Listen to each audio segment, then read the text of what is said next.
Ukraine ரஷ்ய போர்க்களத்தில் கொல்லப்படும் இலங்கை வீரர்கள். அண்மையில் ரஷ்ய உக்ரைன் மோதல்களில் இலங்கையின் பல முன்னாள் ராணுவத்தினர் உயிரிழந்துள்ளதாக ஸ்ரீலங்கா அரசு உறுதிப்படுத்தியுள்ளது. தனியார் ராணுவ கூலிப்படைகளுக்கு வன்முறைகள் ஒரு பொருட்டே இல்லை. கொடூரங்களை தவிர வேறு எதுவும் அவர்களுக்கு மீதம் இருக்காது. அதிக கூலி, அதிக கொடுமைகள் என்ற கோட்பாட்டில்தான் இந்த தனியார் ராணுவ படைகள் செயற்படுகின்றன. உக்ரைன் ரஷ்ய போரில் கூலிப்படையாக இணைந்துள்ள இலங்கையர்களில் 2025 ஜனவரி மாதம் வரையில் 59 பேர் உயிரிழந்துள்ளதாக வெளிவிவகார அமைச்சர் விஜித ஹேரத் அண்மையில் தெரிவித்தார். உக்ரைனிய போரில் ஸ்ரீலங்காவின் பல ராணுவ வீரர்கள் கொல்லப்பட்டதாக கடந்த ஆண்டு வெளியான தகவல்கள் தெரிவித்தன. கடந்த சில ஆண்டுகளாக பல இலங்கையர்கள் உக்ரைனிய ராணுவத்தில் கூலிப்படைகளாக இணைந்துள்ளதாகவும் தெரிவிக்கப்பட்டது. இந்நிலையில் ரஷ்ய ராணுவத்தில் கடந்த சில ஆண்டுகளில் 554 இலங்கையர்கள் இணைந்துள்ளதாகவும் அவர்களில் யாரும் வலுக்கட்டாயமாக ஆட்சேர்ப்பு செய்யப்படவில்லை என்றும் தெரியவந்துள்ளதாக வெளிவிவகார அமைச்சர் விஜித ஹேரத் தெரிவித்தார். இலங்கையில் நூற்றுக்கணக்கான முன்னாள் படை வீரர்கள் உக்ரைனிய எல்லையில் உள்ள போர்க்களங்களில் உயிரிழப்பதாக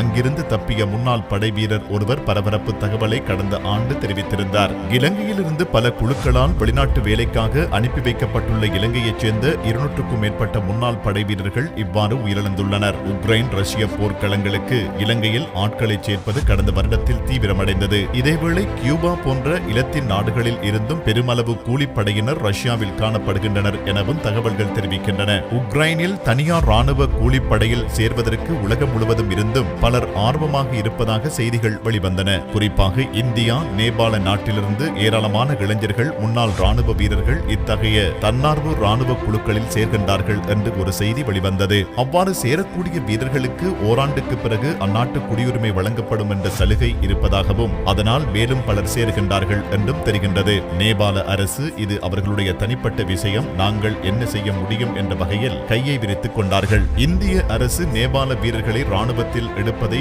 நிறுத்திவிட்டது மட்டுமல்ல, அக்னிபாத் என்ற பெயரால் நிரந்தர ராணுவ பணியை ஒழித்து கட்டியதும் இதற்கு முக்கிய காரணம் என்றும், வேலைவாய்ப்பு அற்ற இளைஞர்கள் இதுபோன்ற அண்டை நாடுகளில் இணைவது இந்தியாவுக்கு ஆபத்து என்றும் தெரிவித்துள்ளது. முன்பு ரஷ்யாவில் இயங்கிய தனியார் ராணுவ கூலிப்படையான வாக்னர் குழுவும் உக்ரைன் யுத்தத்தில் தீவிரமாக களமாடியது. ஆனால் 2023 ஜூனில் தளபதி எவ்கெனி பிரிகோசின் யுத்த களத்தில் இருக்கும் போதே ரஷ்ய ராணுவ தலைமைக்கு எதிராக கலகத்தை ஆரம்பித்தனர். ஆயினும் 24 மணி நேரத்தில் அவர் அறிவித்த கலகம் முடிவுக்கு வந்தது. வாக்னர் குழுவின் கலகத்தை ரஷ்யாவின் அதிபர் விளாடிமிர் புட்டின் மக்களுக்கு எதிரான தேச துரோகம் என்று குற்றம் சாட்டி ஆயுதங்கள் பறிமுதல் செய்யப்படும், மரண தண்டனை உட்பட சட்ட ரீதியான அனைத்து கடும் நடவடிக்கைகளும் எடுக்கப்படும் என்று எச்சரிக்கை விடுத்தார். உடனடியாக பிரிகோசின் தனது கலகத்தை வாபஸ் வாங்குவதாக அறிவித்தார். யுத்த காலத்தில் இது ஒரு மோதலாக மாற வேண்டாம், அப்படிப்பட்ட மோதல் உக்ரைன் யுத்தத்துக்கும் ரஷ்யாவுக்கும் பின்னடைவை ஏற்படுத்தும் என்ற பின்புலத்தில் அவர் மீதான சட்ட நடவடிக்கை கைவிடப்பட்டு பெலராஸ் நாட்டில் தஞ்சமடைய அனுமதிக்கப்பட்டார். ஆனால்